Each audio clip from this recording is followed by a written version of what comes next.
We do talk about Columbo. Okay. Let's do this. Hello, YouTube. Today I'm going to show you one of my favorite clips from beloved American crime drama Columbo. This clip is just one of those clips that made a huge impression on me when I first watched it, and it's been stuck in my head for like a decade and a half. So now that I have a platform, I'm going to talk about it. I'm going to show you the clip, I'm going to explain why I think it's compelling, and I'm going to use it to make an argument for the value of formulaic television. So in case you are unfamiliar with the show, I'm going to quickly explain who these two guys in this clip even are. So the guy in the raincoat who looks a lot like Peter Falk is the eponymous Lieutenant Columbo, played here to rumpled perfection. The kind of shifty looking guy with the mustache is Paul Hanlon, played by Robert Culp, actually one of 3 different murderers he played over the course of this show. Now, Paul is the general manager of a football team, and he has just gotten back from brutally and violently murdering the young, brash owner of said football team for kind of inscrutable reasons. So one thing you should know is that Columbo is what is known as an inverted murder mystery, which just means that you see the murder take place at the beginning, you see who the killer is, you sort of see his motives, you see his preparation, you kind of see how the whole thing plays out. So this shifts the tension of the entire murder mystery from who committed it and how to are they going to be caught? And what mistakes did they make that are going to come back to haunt them? This puts you inherently in this position where you actually end up sort of empathizing with the killer, treating them more as your protagonist. And Columbo was particularly good at this with its feature-length episodes. It gave you plenty of time to really bond with the murderer. You deeply understand their reasons and their headspace, and you can't help but kind of root for them in some weird way. Columbo himself then almost becomes the antagonist of each episode, a sort of force of nature, an agent of doom for our would-be murderer. Back to the clip. So Paul's goal here was to make this entire thing seem like an accident, and he's pretty confident he's gotten away with it.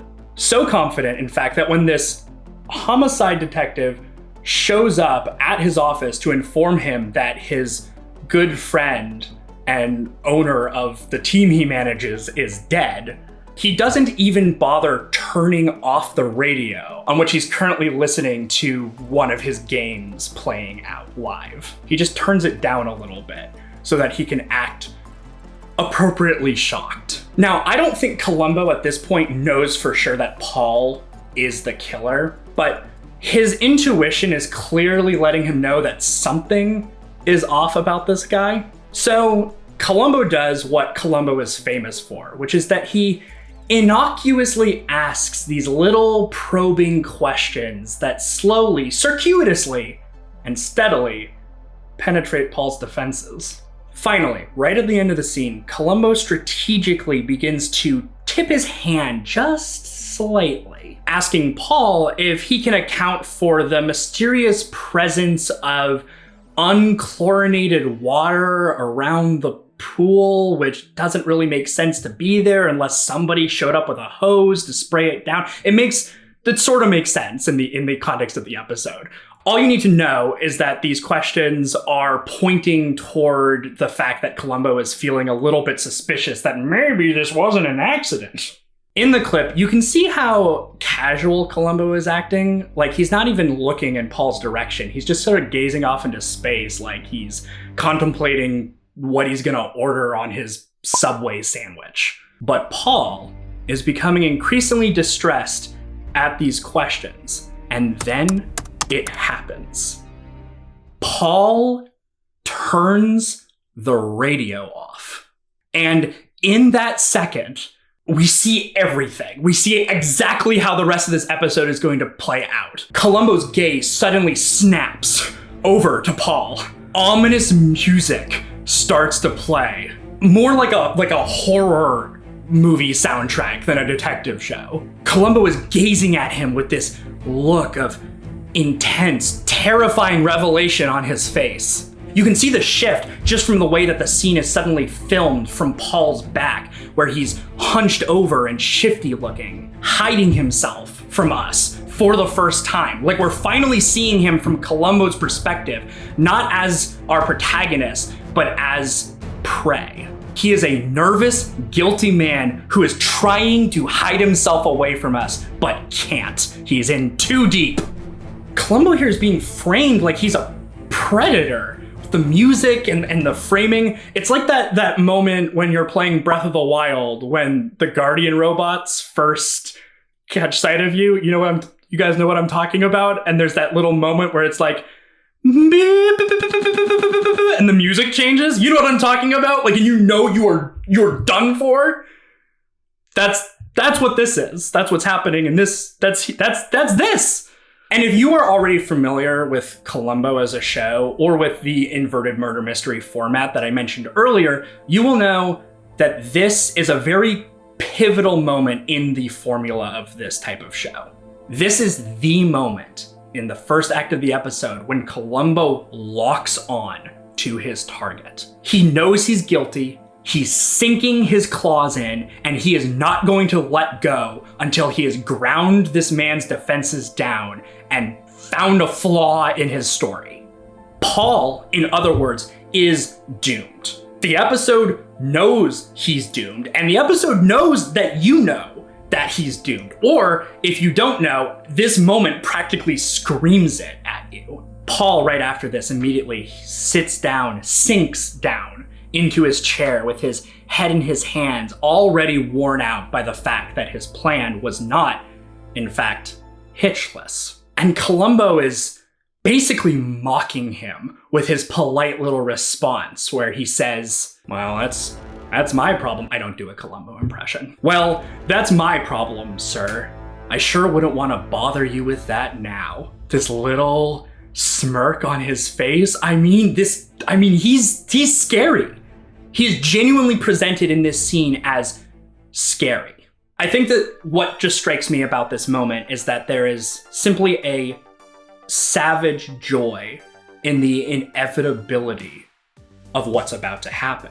So, while I think this would be a perfectly fine episode of Columbo to watch as your first episode, I think that its position as a mid-season episode in the second season of a show allows it to rely on your familiarity with the formula of the show. I know that part of what makes this clip so striking and powerful to me is that I have seen the show, so I know on a first-hand basis what this means for Paul. And the show knows that I know this. It is capitalizing on this. It is using my knowledge to build its tension. This is one thing I love about Columbo, is that other crime shows will often sort of pretend that there isn't a formula. Like, it'll cut to black with like the detective having a gun pulled on them, and it'll be like, dun dun dun, will they get away this time? Are they going to find the killer? How are they going to get out of this one? And of course, you know that yes, they're going to get away. Yes, they're going to find the killer. And how are they going to get out of it? Probably with some kind of unearned Deus Ex Machina BS.